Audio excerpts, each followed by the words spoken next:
राधे राधे दोस्तों, जय श्री कृष्णा। दोस्तों, भगवत गीता का हर एक श्लोक अमृत के समान है। भगवत गीता महत्व भी अनमोल है। आज लड्डू गोपाल जी की सेवा देखते हुए आप जानेंगे गीता 13 अध्याय का महत्व, जिसे सुनने से इंसान को घोर पापों से मुक्ति मिलती है। दोस्तों, आज का वीडियो बहुत खास है, स्क्रिप्ट मत करिएगा, पूरा देखिएगा। आप सबसे एक रिक्वेस्ट करूंगा, चैनल पे अगर नए हैं तो सब्सक्राइब कर लीजिएगा सनातन धर्म से संबंधित वीडियो देखने के लिए। तो शुरू करते हैं दोस्तों। श्री महादेव जी कहते हैं, पार्वती, अब 13वें अध्याय की अगाध महिमा का वर्णन सुनो। उसको सुनने से तुम बहुत प्रसन्न हो जाओगी। दक्षिण दिशा में तुंगभद्रा नाम की एक बहुत बड़ी नदी है। उसके किनारे हरिहरपुर नामक रमणीय नगर बसा हुआ है। वहाँ हरिहर नाम से साक्षात भगवान शिव जी विराजमान हैं, जिनके दर्शन मात्र से परम कल्याण की प्राप्ति होती है। हरिहरपुर में हरिदीक्षित नामक एक श्रोत्रिय ब्राह्मण रहते थे, जो तपस्या और स्वाध्याय में संलग्न तथा वेदों के पारगामी विद्वान थे। उनकी एक स्त्री थी, जिसे लोग दुराचार कहकर पुकारते थे। इस नाम के अनुसार ही उसके कर्म भी थे। वह सदा पति को कुवाच्य कहती थी। उसने कभी भी उनके साथ शयन नहीं किया। पति से संबंध रखने वाले जितने लोग घर पर आते, उन सबको डांट बताती और स्वयं कामोन्मत्त होकर निरंतर व्यभिचारियों के साथ रमण किया करती थी। एक दिन नगर को इधर उधर आते जाते हुए पुरवासियों से भरा देख उसने निर्जन तथा दुर्गम वन में अपने लिए संकेत स्थान बना लिया। एक समय रात में किसी कामी को न पाकर वह घर के किवाड़ खोल नगर से बाहर संकेत स्थान पर चली गई। उस समय उसका चित्त काम से मोहित हो रहा था। वह एक कुंज में तथा प्रत्येक वृक्ष के नीचे जा जाकर किसी प्रियतम की खोज करने लगी, किंतु उन सभी स्थानों पर उसका परिश्रम व्यर्थ गया। उसे प्रियतम का दर्शन नहीं हुआ। तब उस वन में नाना प्रकार की बातें कहकर विलाप करने लगी। चारों दिशाओं में घूम घूम कर वियोग जनित विलाप करती हुई उस स्त्री की आवाज सुनकर कोई सोया हुआ बाघ जाग उठा और उछलकर उस स्थान पर पहुंचा, जहां वह रो रही थी। उधर वह भी उसे आते देख किसी प्रेमी आशंका से उसके सामने खड़ी होने के लिए ओट से बाहर निकल आई।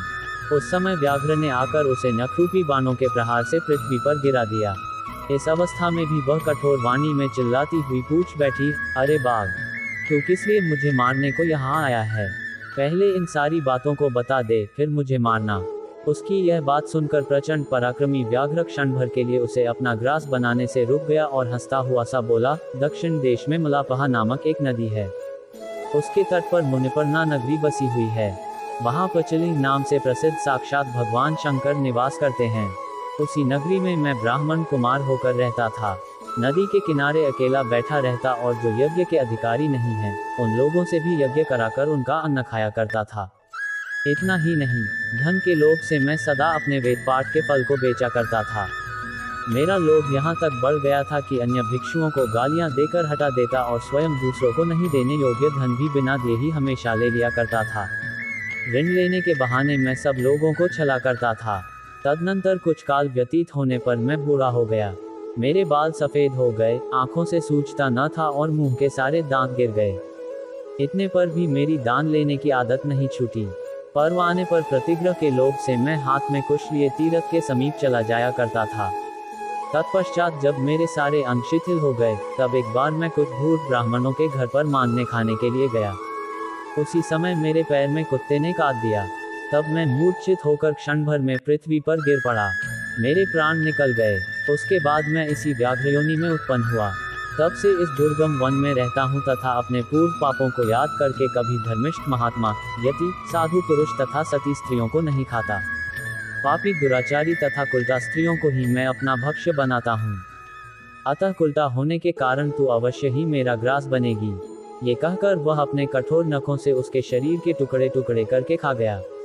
इसके बाद यमराज के दूत उस पापिनी को संयमनीपुरी में ले गए। यहाँ यमराज की आज्ञा से उन्होंने अनेकों बार उसे विष्ठा, मूत्र और रक्त से भरे हुए भयानक कुंडों में गिराया। करोड़ों कल्पों तक उसमें रखने के बाद उसे वहां से ले जाकर 100 मनवंतरों तक रौरव नरक में रखा। फिर चारों ओर मुंह करके दीन भाव से रोती हुई उस पापिनी को वहां से खींचकर दहनानन नामक नरक में गिराया। उस समय उसके केश खुले हुए थे और शरीर भयानक दिखाई देता था। इस प्रकार घोर नरकयातना भोग चुकने पर वह महापापिनी इस लोक में आकर चांडाल योनि में उत्पन्न हुई। चांडाल के घर में भी प्रतिदिन बढ़ती हुई वह पूर्वजन्म के अभ्यास से पूर्ववत पापों में प्रवृत्त रही। फिर उसे कोढ़ और राज्यक्षमा का रोग हो गया। नेत्रों में पीड़ा होने लगी। फिर कुछ काल के पश्चात वह पुनः अपने निवास स्थान हरिहरपुर को गई, जहां भगवान शिव के अंतःपुर की स्वामिनी जमका देवी विराजमान हैं। वहां उसने वासुदेव नामक एक पवित्र ब्राह्मण का दर्शन किया, जो निरंतर गीता के 13वें अध्याय का पाठ करता रहता था। उसके मुख से गीता का पाठ सुनते ही वह चांडाल शरीर से मुक्त हो गई और दिव्य देह धारण करके स्वर्गलोक में चली गई। दोस्तों, मन की शांति के लिए हर दिन श्रीमद् भागवत गीता का पाठ करें। श्रीमद् भागवत गीता में भगवान ने जो ज्ञान दिया है वो अनमोल है। आशा करते हैं आज का वीडियो आपको अच्छा लगा होगा। वीडियो अच्छा लगे तो लाइक करना तो बनता है। कमेंट पर जय श्री कृष्णा लिखना ना भूले। हमारे चैनल को सब्सक्राइब करें सनातन धर्म से जुड़े वीडियो देखने के लिए। आज के लिए राधे राधे, जय श्री कृष्णा।